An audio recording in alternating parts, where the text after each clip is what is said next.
جمعہ کے دن اذا نودی للصلاۃ نماز کے لیے بانگ دی جائے. یہ بانگ اردو کا لفظ ہے اور گجراتی میں بھی بانگی صاحب کی استعمال کرتے ہیں کہ جب جمعہ کے دن نماز کے لیے بانگ دی جائے. وہ جو اذان ہوتی ہے خطبے کے لیے نہیں ہوتی, نماز جمعہ کے لیے وہ بانگ ہوتی. فَاسْعَوْا إِلَىٰ ذِكْرِ اللَّهِ, چل دو اللہ کی یاد کی طرف. یہ ذکر اللہ یہ خطبہ ہے. چلو خطبہ سننے چلو. نماز تو ہوگی خطبے کے بعد, لیکن خطبہ سننے چلو. جب یہ آیت کریمہ نازل ہوئی اس وقت پہلی ایک ہی اذان ہوتی تھی. جب امام منبر پر بیٹھتا تھا تو ایک اذان ہوتی تھی, وہ اس کا مصداق تھا. لیکن جو حضرت عثمان رضی اللہ تعالیٰ عنہ کے زمانے میں دو مقصدوں کو الگ الگ کر کے دو اذانیں کر دی, تو اب اذا نودی للصلاۃ کا مصداق پہلی اذان ہے. نماز کے لیے وہی بلاتے ہیں.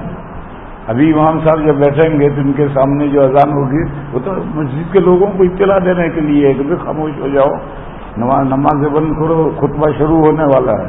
اور لوگوں کو نماز کے لیے جو بلایا وہ تو پہلی اذان سے بلایا ہے. اور تفسیر کا قاعدہ ہے العبرۃ لعموم اللفظ لا لخصوص المورد. شان نزول خاص ہے تو اس کا اعتبار نہیں ہے, الفاظ عام ہے تو اس کا اعتبار ہے. تو آج بھی نودی للصلاۃ کا مصداق پہلی اذان ہے. اور یہ چاروں ائمہ کے طے ہے, اس میں کوئی اختلاف نہیں. اب مسئلہ آیا 12:30 بجے اذان دے دی اور خطبہ شروع ہوگا 1:30 1:30 بجے. اور مسئلہ یہ ہے کہ جب جمعہ کی اذان ہو جائے تو آپ نماز کی تیاری تو کر سکتے ہیں. وضو نہیں ہے وضو کر لو, نہانا ہو نہا لو, کپڑے پہننے کپڑے پہن لو. باقی کسی بھی کام میں مشغول ہونا حرام ہے.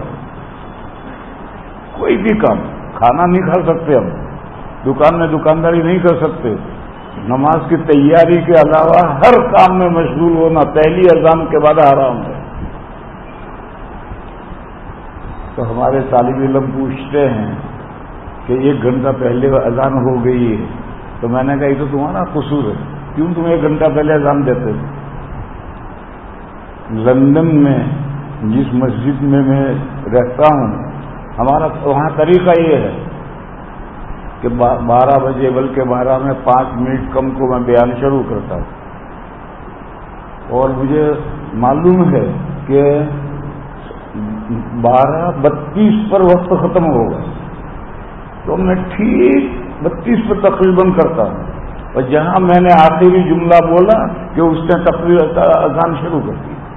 اب پہلی اذان ہوئی, پھر پہلی اذان کے بعد میں 5-7 منٹ دیتے ہیں سنتیں پڑھنے کے لیے.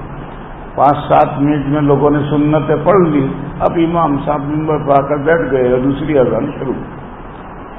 تو 10 منٹ کا وقفہ رہتا ہے. اس میں کسی کے مشغول ہونے کا سوال ہی نہیں, بلکہ سارے ہی لوگ اذان سے پہلے آ جاتے ہیں. یہ تو اب ہمارے یہاں سستی ہو گئی, ورنہ حدیثوں میں تو یہ ہے کہ صحابہ فجر کے دن فجر کی نماز میں چلے جاتے تھے جمعہ پڑھنے کے لیے. اور حدیث میں بھی ہے کہ بکرا وقت کرا, سویرے جاؤ اور بہت سویرے جاؤ. اب ہم سست ہو گئے. اور تو میں طلبا سے یہ کہتا ہوں کہ بھئی یہ جو تم ہمارے یہاں دیوبند میں آدھا گھنٹہ پہلے اذان ہوتی, تو میں کہتا ہوں یہ تو تمہاری غلطی ہے, تم آدھا گھنٹہ پہلے اذان دیتے کیوں؟ ہم تو لندن میں جب تقریر ختم ہوتی, وقت ختم ہوا اور تقریر ختم ہوئی اور فوراً اس نے پہلی اذان دی اور پھر سنتیں پڑھ کر کے امام منبر پر آ گئے. لوگوں کو گناہ میں کیوں مبتلا کرتے ہو؟ طلبا یہ چاہتے ہیں کہ اذا نودی للصلاۃ کا مصداق دوسری اذان کو کر دیں. اور کیسے کر دیں گے؟ قرآن تو کہتا ہے نودی للصلاۃ, اور صلاۃ سے تو نماز کے لیے تو پہلی اذان سے بلایا جاتا ہے. تو یہ غلطی ہے. اور گرمی ہو یا سردی ہو یہی سلسلہ ہے. حالانکہ حضور کی سنت مستمرہ زوال ہوتے ہی جمعہ پڑھنے کی